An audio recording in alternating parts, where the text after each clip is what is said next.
여러분 한 주간 평안하셨습니까? 치유와 회복의 강의를 맡은 성결대학교 전요섭 교수입니다. 오늘은 불평, 불만 다스리기 이런 제목으로 말씀을 드려보겠습니다. 여러분 사시면서 불평, 불만 가지고 계세요? 네. 왜 없어요? 다 있죠. 네. 하루에 몇 번이나 불평하시는 것 같습니까? 많아요. 셀 수 없이 많아요. 네. 물론 사람에 따라서 차이는 있겠습니다만은 보통 하루에 15번에서 한 30번 정도 불평하는 것으로 이렇게 조사가 되고 있습니다. 그런데 불평하는 사람들은 자기가 불평하는지 잘 모릅니다. 그러니까 하루에 한 15번 정도 불평하는 사람이 몇 번 정도 불평하십니까? 라고 묻는다면 한 2번 정도 하는 것 같은데요. 이렇게 얘기를 해요. 그렇게 많이 하는지를 몰라요. 그런데 분석해 보면 엄청나게 많이 하죠. 그죠? 그런데 자기가 불평하는 것은 불평인지 모르면서 다른 사람이 불평하는 얘기를 들으면 사람이 이렇게 불평하고 그래? 그걸 느끼는 거예요, 사람이. 이 불평이라는 게 비유하자면 입냄새 같아요. 여러분 자기 입냄새 잘 못 느끼죠? 저도 어떨 때는요.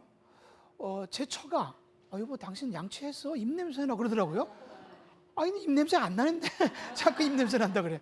그러니까 저는 못 느끼는데 상대방이 느끼는 것, 불평이 그런 것과 비슷해요. 그러니까 자기가 하는 것은 잘 못 느끼는데 상대방이 하면 저 사람 불평한다고. 이게 불평이에요. 우리 운전하다가 보면 이제 신호대기에 가끔 이렇게 정지하잖아요. 저도 불평할 때가 많아. 왜 이렇게 빨간 신호가 이렇게 길어? 근데 다른 차도 가야 될 거 아니에요. 그런데 그런 생각이 안 들어. 그냥 나만 길다고 생각이 되는 거죠. 그다음에 어떨 때는 보면 이렇게 아침부터 비가 와. 그럼 언제부터 와야 되겠어요? 다 나 중심이에요. 또 비가 와야 농사 짓지요, 또 그죠? 그다음에 또 어떨 때는 웬 계단이 이렇게 많아? 운동한다고 생각하면 되잖아요. 그죠? 근데 이렇게 불평하는 사람들 보면 다 자기 중심적이에요. 자기 마음에 안 드니까 불평하는 거죠. 근데 자꾸 불평하면 짜증나고 기분만 나빠지는 것 같아요. 그리고 마음이 황폐해져요. 불평하시는 분들은 행복 끝, 불행 시작이다 이렇게 생각하면 틀림이 없습니다. 이 불평, 불만 이것은 정말 우리가 잘 극복하고 잘 다스리고 또 잘 치유하고 회복해야 우리가 행복한 삶을 살 수 있기 때문에 이건 굉장히 중요한 주제라고 말씀드릴 수가 있겠습니다. 자, 불평은 그러면 국어사전에서 뭐라고 정의하고 있는가? 제가 찾아봤더니 마음에 들지 않아서 못마땅히 여김. 그 다음에 못마땅한 것을 겉으로 드러냄 이런 뜻이 있어요. 그 다음에 이제 유사 용어로 불만, 안이불, 찰만. 그러니까 마음에 차지 않는 거예요, 이게. 만족하지 않는다 이런 말이죠. 그럼 불평과 불만은 어떤 차이가 있는가 할 때 만족스럽지 못한 마음 상태를 불만, 또 그 만족스럽지 못한 상태를 드러내는 것을 불평 이렇게 구별할 수 있겠습니다. 헬라어에서는 이걸 공귀조 이렇게 말해요. 무슨 뜻이냐면 투덜대다, 투정하다 이런 뜻이에요. 그 다음에 엠포마이 이런 단어도 있어요. 이게 무슨 뜻이냐면 흠잡고 비난하다, 불만을 토로하다 이런 뜻이 여기 담겨져 있습니다.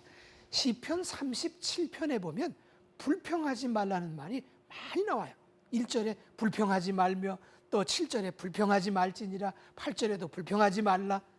히브리어로 이것을 하라 이렇게 돼 있어요. 의미는 빨갛게 되다, 더워지다.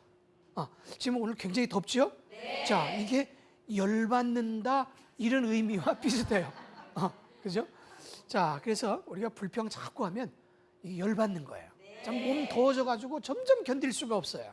그래서 성경에 보면 이 불평하는 사람의 심리를 참 잘 표현했다 이런 생각이 듭니다.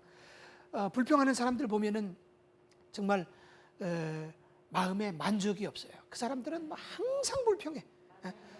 좋은 걸 줘도 불평해. 그 출애굽기 14장에 보면 이스라엘 백성들이 불평하는 모습이 나오는데 이 그런 모습이에요. 이스라엘 백성들이 이집트에서 이제 나와가지고 가나안 땅으로 향할 때 자, 어떤 일이 있었냐면 모세가 진두지휘를 하지 않았습니까? 자, 나올 때부터 이제 바로의 군대가 이스라엘 백성들을 뒤쫓아서 이제 추격해 옵니다. 자, 앞에는 홍해가 막혀 있습니다. 이제 진퇴양난입니다. 그러니까 백성들이 모세에게 불평을 합니다. 매장지가 없어서 우리를 여기까지 끌고 와서 죽이려고 그러느냐 말이야. 막 불평하는 거예요. 또 출애굽기 15장에 보면 수르 광야에서 사흘 동안 헤매게 되자 목말라 하는 이스라엘 백성들에게 이제 모세가 물을 먹게 해주는데 그곳에는 물이 써서 못 먹어요. 그냥 불평합니다. 또 출애굽기 16장에 보면 먹을 게 없어가지고 또 우리를 이 광야에서 죽게 하려느냐 또 불평합니다. 입만 벌면 불평하는 거예요, 이 사람들이. 불평과 불만은 신앙과 서로 상반되는 개념입니다. 얘기를 바꾸면 신앙생활 잘하는 사람은 불평 잘 안 합니다. 또 신앙생활 잘 못하시는 분들은 불평이 많아요. 그러니까 내가 불평이 많다 하는 사람은 내 신앙에 조금 문제가 좀 있는가 보다라고 스스로 진단해도 틀린 말이 아니에요. 성경은 아주 명백하게 그리고 단호하게 우리에게 불평하지 마라 이렇게 가르치고 있습니다. 이 기독교인들은 설교 말씀 많이 듣잖아요. 또 뭐 기독교 교육, 성경 공부, 뭐 성경 또 읽으면서 우리가 불평하지 말아야 될 거 교훈 많이 받고 있는데 그래도 불평하는 거 보면은 참 이스라엘 백성들과 다를 바가 없다. 이 주전 1440년경 그 이스라엘 사람들 그네들이나 지금 3400년도 더 된 얘기인데 우리들이나 크게 다르지 않은 것 같아요. 자, 그러면 이제 사람들이 불평하는 이유가 뭘까 한번 생각해 보면은 관심을 끌기 위해서 불평하는 겁니다. 이 심리학자 가운데 로빈 코발스키라고 하는 박사가 있는데 이분이 사람이 불평하는 이유를 한번 분석해 봤어요. 그랬더니 불평 왜 하느냐? 인정받기 위해서 불평한다. 이렇게 분석을 했어요. 관심이 자기에게 기울여지도록 하기 위한 심리적 반응이 불평이다. 이런 얘기예요. 그래서 이 불평은 불만스러운 마음의 표현이라 그랬잖아요. 자, 이 불평하는 사람들의 특징은 이 불만 사항을 드러내놓고 고발하는 거예요. 그래서 다른 사람의 동의를 얻는 거예요. 아니 설교가 저게 뭐야? 그리고 불평하는 거예요. 그럼 뭐 문제 있습니까? 그럼 설교가 재밌어야지. 저렇게 딱딱해서 어떻게 들어? 그죠? 재밌어야 좋은 설교죠. 동의를 얻어내는 거예요. 자, 그러면서 이 사람이 자기를 알아주고 인정해주고 맞아요. 그러면서 즐기는 거예요, 이걸. 자, 이렇게 불평을 듣는 사람으로 하여금 자신에게 관심을 갖도록 하고 동의를 받음으로써 뭔가 즐거움을 얻는다. 이게 심리적인 현상이 불평인데 이건 어린 나이와 같은 마음이에요. 그래서 코발스키 박사는 그렇게 말했어요. 이렇게 불평할 때 그거 다 받아주면 그 불평 해소될 것이다 그랬는데 만약에 더워 왜 이렇게 더워 그럴 때 미안합니다 죄송합니다 이 에어컨 상태를 저희들이 미리 좀 점검했어야 되는데 미리 못했습니다 이게 죄송해서 어떡합니까 이게 다음부터는 미리 손 좀 보겠습니다 꼭 수리하겠습니다 그러면 이 사람이 불평이 풀린다. 그런데 이제 관심받고 인정받고 존중받으니까 풀리는 건데 언제까지 이렇게 해야 되느냐 또 누가 이렇게 해줘야 되느냐 물론 인정받으면 풀리게 하겠지만은 이 사람이 말이죠 이런 습관이 되면 좋은 게 아닙니다. 제가 어느 책을 보니까 어떤 식당에 단골로 한 남자가 그 식당을 자주 다니는 그런 사람이 있어요. 근데 식당 지배인은 이 손님이 단골 손님이니까 아주 잘 대접을 해드립니다. 서비스가 아주 만점이에요. 그런데 이 사람은 만족을 못해요. 빵이 하나가 나오는데 꼭 빵이 하나 나온다고 불평하는 거예요. 이 식당은 이게 빵이 이게 많이 안 나와서 이게 문제야. 자꾸 불평을 하는 거예요. 그러니까 이 웨이터가 3개를 갖다 준 거예요. 그러면 아유 고맙습니다 해야 되는데 난 빵을 좋아하는데 빵을 좀 많이 가져와야 되는데 또 불평하는 거예요. 그래가지고 또 5개를 갖다 준 거예요. 나는 이 빵을 좋아하는데 여긴 빵이 적어. 이 지배인이 이 손님 버릇을 좀 고쳐주려고 아주 커다란 빵을 혼자 먹기도 힘든 빵을 이렇게 만들어가지고 갖다 줬다는 거예요. 이 손님이 반응이 어떻게 나오나 봤더니 이 사람이 한참 쳐다보면서 내가 이럴 줄 알았어. 다시 1개잖아 이거. 1개라도 큰 건데 1개 나왔다고 뭐라 그러는 거예요. 그게 사람이라는 게 이 불평 이건 끝이 없는 거예요. 이건 사고의 구조다. 그러니까 불평하기 시작하면은 한두 끝도 없다는 걸 말해주는 거죠. 기독교 상담학자 가운데 로렌스 크랩이라는 분이 계신데 이분이 성경적 상담학 개론이라는 책을 썼어요. 이게 우리말로 번역이 됐습니다.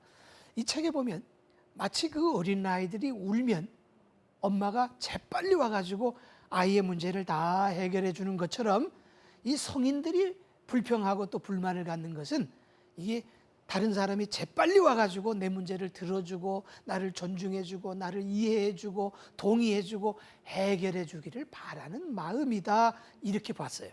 그러면서 이것은 심리적 퇴행이다. 그러니까 어린 나이가 되는 거란 얘기예요. 퇴행이라는 건 어린 나이가 되는 거거든요. 자, 이런 사람을 우리가 성인 아이라 그래요. 몸뚱아리는 새끼 밥 잘 먹고 커서 어른인데 그 마음 상태는 어린 나이와 다를 바가 없다는 거죠. 고린도전서 13장에 보면 내가 어렸을 때에는 말하는 것이 어린 나이와 같고 생각하는 것이 어린 나이와 같다가 이제 장성한 사람이 되어서는 어린 나이의 일을 버렸노라 그랬죠? 그러면 불평도 버려야 되는 거예요. 미국의 유명한 그 텔레비전 또 라디오 방송 설교자 가운데 조엘 프리맨이라고 하는 사람이 있어요. 이 사람이 뭐라 그랬냐면 이 교회마다 자기가 분석해 보니까 불평으로 가득 찬 신자들이 가득 차 있다 이렇게 얘기를 했어요. 보면 믿음 없는 사람들이 불평 많이 하고요. 신앙 있는 사람들은 기도하면서 잘 참고 견디는 것을 볼 수가 있습니다. 자, 그다음에 두 번째로는 이 불평 불만을 왜 하나 봤더니 자기 중심적으로 생각하기 때문에 불평 불만하는 거죠. 그죠? 자기 기준에 못 미쳤다는 것 때문에 그걸 고발하는 거예요. 자, 자기 기준, 이를테면 자기 철학, 자기 느낌, 자기 기분, 자기 성격, 자기 환경, 자기 욕심, 자기 지식 여기에 미치지 못했다는 거죠. 성경 말씀 보면 누가복음 15장에 탕자가 나와요. 이 탕자가 이제 집을 나가지 않았습니까? 그럴 때 이제 형이 불평하는 거 읽어보셨어요? 자, 동생이 가출했다가 거지가 돼가지고 돌아옵니다. 아버지는 이 아들이 집 나갔다가 돌아왔으니 내 잃었던 아들을 다시 얻었다 하면서 기뻐하며 잔치를 베풀게 됩니다. 그러면 이 형은 동생이 돌아왔으니까 어서 오라고 반갑게 맞아줘야 되는데 불평 불만하고 있는 거예요. 아버지에게 뭐라 그랬어요? 나는 말이야 아버지 염소 새끼 한 마리도 안 잡아주고 말이야. 이 동생은 장기와 더불어서 아버지 재산 다 말아먹고 이제 들어왔는데 이 잔치 베풀어주고 말이야. 이러면 됩니까? 그리고 불평하는 거예요. 자, 우리 교회에 이런 큰아들 같은 신자들 많이 있는 것 같아요. 그죠? 몇 해 전에 제가 어떤 일간 신문에서 읽은 내용인데요. 어느 여자 대학교에 그 졸업식장에서 있었던 일이랍니다. 이 졸업식장에서는 시상식이 있게 마련이죠. 사회자가 이제 자, 전체 수석 무슨 과 아무개 단상 앞으로 올라오시기 바랍니다. 이렇게 했던 거예요. 그래서 예쁘게 생긴 여학생이 상을 받기 위해서 단상으로 올라왔습니다. 사회자가 상장을 읽습니다. 상장 전체 수석 아무개 위 사람은 수여합니다. 총장 아무개. 그런데 총장이 상장을 주는 거예요. 근데 이 여학생이 상장을 한 손으로 받는 거예요. 그러니까 저 뒤에 이제 교수님들이 쭉 앉아 계시는데 학장님도 앉아 계시는데 어떤 학장님이 그 모습을 보면서 혀를 차는 거예요. 요즘 것들은 버르장머리가 없어. 아니 제 할아버지 같은 총장님께서 주시는 상장을 한 손으로 받아 저걸 채채채 저런 것들이 수석 졸업하면 뭐 할 거야 저것이 저 버릇없는 것들 말이야. 혼잣말이지만 옆 사람에게 동의를 구하고자 큰 소리로 했던 거예요. 근데 바로 옆에 앉아있던 교수님이 그 학장님에게 아니 학장님 혹시 저 여학생을 잘 아십니까? 그랬더니 나 잘 모르는데요. 그러니까 이 교수님이 하는 말이 아니 학장님 그거 모르면서 가만히 계세요. 저 여학생이 어려서 가난하게 살아서 그 철길 옆에서 살다가 철도 사고가 나서 팔이 하나 없어진 건데 저 학생이 얼마나 예쁘고 성실하고 공부도 잘하고 성격도 좋고 리더십도 좋고 더없이 훌륭한 학생인데 어떻게 뭘 안다고 그런 말씀을 하십니까? 이렇게 얘기를 한 거예요. 그러자 이 학장이 아무 말도 못하고 그날 저녁에 집에 가서 참회하는 마음으로 글을 써가지고 일간 신문에 투고를 했어요. 근데 신문사에서 그걸 받아줬는지 그게 신문에 보도가 된 적이 있었어요. 그래서 제가 그걸 읽고 스크랩을 했는데, 자, 내용을 알아보지도 않고 또 내 입장에서 다소 불만스럽다고 조급히 섣불리 함부로 불평하거나 험담하거나 비판하거나 폄하하지 말자, 그런 내용의 글을 쓴 겁니다. 그렇습니다. 항상 불평과 불만은 자기 중심적이고 자기 기준적이고 자기 감정적인 거예요. 그렇죠? 네. 그 계몽주의 철학자 가운데 임마누엘 칸트라는 사람이 있어요. 들어보셨어요? 네. 근데 이분이 어느 추운 겨울날에 이제 거실에 그 벽난로가 있는데 여기서 불을 쬐면서 이제 책을 읽는 거예요. 근데 불이 너무 뜨거웠던 모양이에요. 그 가정부를 불러가지고, 아줌마! 아니, 불이 너무 뜨겁잖아. 아니, 내가 책을 읽을 수가 없어요, 책을. 그랬던 거예요. 근데 그 아줌마가 달려와가지고, 아유, 선생님, 오늘 좀 날이 추워서 어제보다 조금 세게 불을 뗐습니다. 근데 선생님이 조금 뒤로 가시면 안 뜨겁습니다. 맞는 말이잖아요. 듣고 보니까 맞는 말이에요. 보니까 다 자기중심적으로 생각하는 거예요. 아니, 내가 조금 뒤로 물러서면 되지. 불평거리가 없지요, 이거는. 자, 조금 넓게 생각하면 불만은 생길 수가 없다. 이 신앙생활도요, 다 자기중심적으로 하기 때문에 은혜를 못 받는 거예요. 거의 대부분의 이 목회 상담의 내용은 불평등에 관한 것들입니다. 하나님이 왜 이렇게 불평등하시느냐는 거예요. 다른 사람들은 다 잘 되는데 왜 나만 이렇게 어렵게 사냐는 거예요. 여기서 불평하게 되는 거죠. 또 내가 11조를 안 했어, 뭐 새벽 기도를 안 했어, 근데 왜 이렇게 일이 잘 안 풀려, 이러면서 불평하고 불만을 갖게 되는 경우들이 많습니다. 저는 복음성가 가운데 참 좋은 가사가 있다고 생각하는데, 그건 뭐냐면, 왜 나만 겪는 고난이냐고 불평하지 마세요. 고난의 뒤편에 있는 주님이 주실 축복 미리 보면서 감사하세요. 이런 복음성가가 있어요. 아세요? 네. 끝나고 부르세요. 네? 자, 참 좋은 가사예요. 우리는 그런 고민이 많아요. 왜 나만 겪는 고난이냐? 다른 사람은 안 겪는데. 그러면서 이런 불평등을 하나님 앞에 항의하고 불만을 갖는 경우들이 많이 있습니다. 세 번째로는 이 욕심이나 욕구가 좌절될 때에 불평, 불만이 생깁니다. 솔로몬 쉰멜이라고 하는 이제 사람이 7가지 죽을 죄라고 하는 책을 이제 썼는데, 그 책에서 분석해 놓기를 이렇게 기록을 해놨어요. 대개 그 불평, 불만을 드러내는 사람은 자기 욕구를 만족시키려고 하는 사람이다. 근데 이 자기 욕구를 만족시키려고 다른 사람의 욕구를 침해하는 경우들이 많다, 이런 말을 했어요. 쉽게 얘기하면 무슨 얘기냐면, 제 욕심 채우려고 다른 사람에게 피해를 준다, 이런 얘기입니다.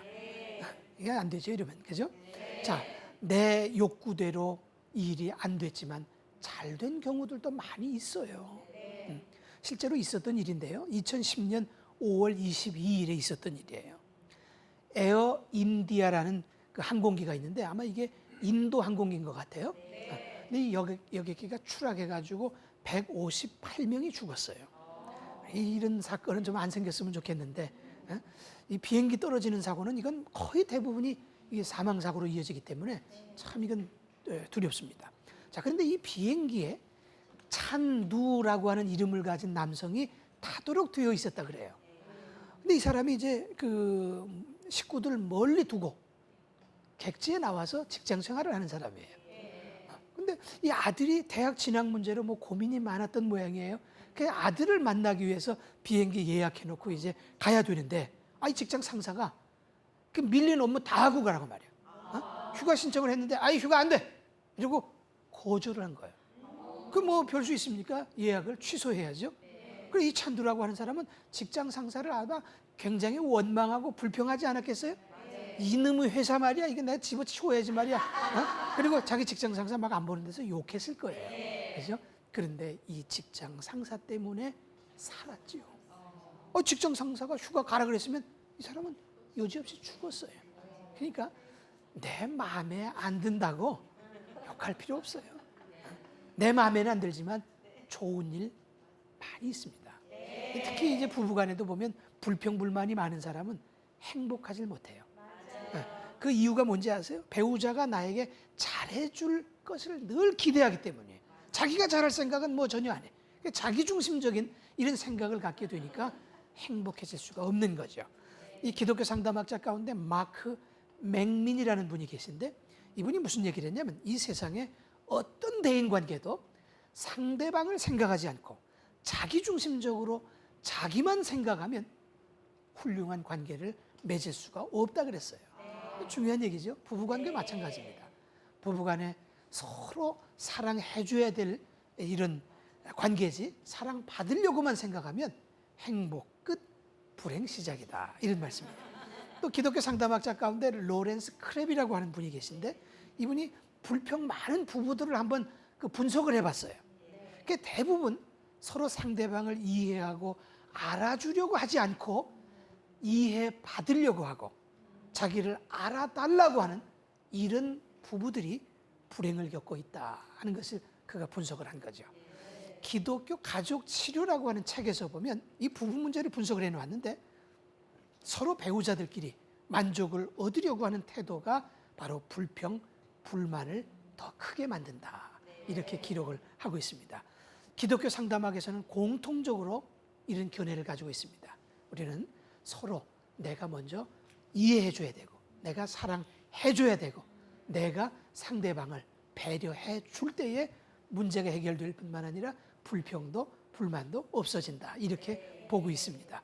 자, 근데 사실은 이것은 성경 말씀을 잘 설명해 놓은 것에 불과해요.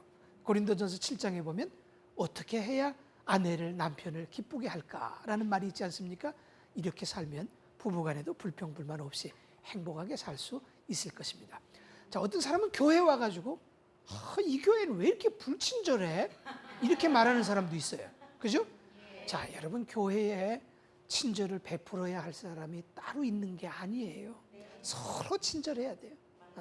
이렇게 불평하면서 뭔가 받으려고 생각하는 사람은 또 교회를 잘 옮겨 다녀요. 만족스럽지 않으니까. 이 교회 잘 옮겨 다니는 사람은 건전한, 건강한 신앙을 가지고 있지 못한 사람입니다. 뭐 특별한 사정이 있으면 또 옮길 수도 있겠지만은 자주 옮기는 건 좋은 게 아니에요. 아시겠죠? 자, 세 번째로는 이 불평 불만은 교만에서 비롯된다, 이걸 알고 계셔야 돼요. 가끔 이제 학교에서 학생들 가르치다 보면 불평이 많은 학생들이 있어요. 그래서 교수님, 어떻게 그런 강사님이 우리 학교에 강의를 나오세요? 이러면서 막 항의를 해요. 그 무슨 얘기인가 들어보면 이 강사님의 강의가 다소 자기들 마음속에 차지 않았다는 거예요. 만족스럽지 못하다는 거예요. 그래서 저희가 얘기하죠. 공부한다고 생각해라. 아유, 공부가 안 돼요. 그 교수님한테는 공부가 안 돼요. 그런 공부가 아니라 나는 저런 선생님 되지 말아야지. 그걸 공부하는 시간으로 삼아라. 제가 그렇게 얘기합니다. 제가 속해 있는 대학에 교목실장을 하면서 여러 이제 채플 강사님, 목사님들을 모셔오거든요. 어떤 학생은 막 불평해요. 어떻게 이런 강사님이 오십니까? 막 불평해. 똑같은 얘기예요. 공부라고 생각해라. 나는 저런 설교자 되지 말아야지. 그거 배우는 시간으로 삼아라. 제가 그렇게 얘기를 합니다. 교만하니까 자기 마음에 안 들어서 불평하거나 불만하는 겁니다. 여러분이 불평 불만이 많을 때 스스로 진단하셔야 돼요. 아, 내가 지금 교만의 수치가 높구나. 이렇게 해서 이것을 회개하셔야 됩니다. 자, 그 다음에 네 번째로 이 불평 불만을 왜 하는가 분석해 봤더니 비교에서 비롯되는 겁니다. 미국의 유명한 정신과 의사면서 기독교 상담학자 폴 마이어라고 하는 분이 계세요. 이분이 책을 썼는데 우리나라 말로도 번역이 된 게 있어요. 기독교 상담 심리학 개론, 이런 책을 썼는데 상담 심리에 관심 있으신 분은 한번 읽어보시면 좋습니다. 이분이 수많은 이제 크리스찬들을 대상으로 상담을 하는데 이 상담실에 오는 사람들의 공통점이 있다는 거예요. 대개 상담실에 오는 분들은 화가 나 있다는 거예요. 뭔가 화가 났으니까 찾아오겠죠. 씩씩거리는 거예요. 그냥. 두 번째로 이 뭐 때문에 화가 났는가 분석해 보면 하나님에 대해서 불공평하다 하는 생각 때문에 화가 나 있다는 거예요. 그리고 세 번째로는 이 불공평하다는 것 때문에 불평 불만이 마음에 가득 차가지고 이거 이야기하러 상담실에 온다, 이렇게 분석을 하고 있습니다. 자, 비교해 봐서 차별 대우를 당했다고 생각하면 대부분의 사람들이 불평하게 됩니다. 아마 여러분들도 그럴 거예요. 만일 자녀가 셋이 있는데 이 세뱃돈을 줄 때 자녀들이 불평하는 경우들이 많이 있어요. 예를 들면 큰애에게, 얘 큰애야, 너는 그동안 세뱃돈 많이 받았잖아. 그러니까 너는 오늘 조금만 받아, 5,000원. 자, 둘째, 너는 8,000원. 막내, 너는 많이 못 받았으니까 10,000원. 그럼 불평 안 하겠어요? 하죠, 당연히. 그럼 또 거꾸로, 큰애에게, 너는 큰애니까 넌 10,000원이다. 둘째, 넌 8,000원이다. 막내, 넌 어리니까 5,000원이야. 불평 안 하겠어요? 해야죠, 불평. 그죠? 자, 그럼 만약에 아니 너희들 셋 똑같이 자 10,000원이다. 그럼 불평 안 하겠어요? 해요. 아빠, 아니 제가 제일 큰데 돈 많이 필요한데 저 10,000원밖에 안 줘요. 이렇게 할 수 있는 거예요. 그러니까 어떻게 해도 다 불평이 나올 수가 있어요. 주는 사람은 공평하다고 하지만 받는 사람은 공평하다고 생각 안 하고 감사하지 못할 수가 있다, 이런 얘기죠. 이런 내용이 성경에 잘 기록이 되어 있는데 그게 마태복음 20장입니다. 여기 보면 포도원 품꾼의 비유가 나와요. 이 포도원 주인은 그 우리 시간으로 하면 뭐 오전 9시에 또 12시에 3시에 5시에 그 일꾼들을, 포도원에서 일할 일꾼들을 이제 모집해서 일을 시키게 됩니다. 그리고 계약하기를 오늘 일하면 내가 한 데나리온, 하루 품삯이에요. 그 주겠다 약속하고 일꾼들을 들여보냅니다. 그런데 이 성경을 유심히 보면 나중에 이제 그 정산할 때 일꾼들에게 품꾼을 줄 때 누구에게부터 준지 아세요? 누구로부터? 나중 온 사람으로부터 한 데나리온을 준 거예요.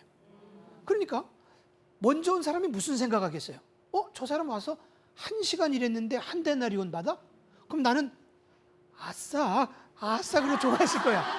그런데 이 사람에게도 와서 그래 오늘 수고했다. 그리고 한 데나리온. 그러니까 주인님, 이게 뭐야 이게? 1시간 일하고도 한 데나리온. 난 몇 시간 일했는데 이게 뭐예요? 불평한 거예요. 그러니까 주인이 너하고 나하고 얼마 계약했냐? 한 데나리온이요. 그래, 한 데나리온 계약했으니 너 그거 가지고 가. 이런 얘기가 나옵니다. 자, 불평이라고 하는 것은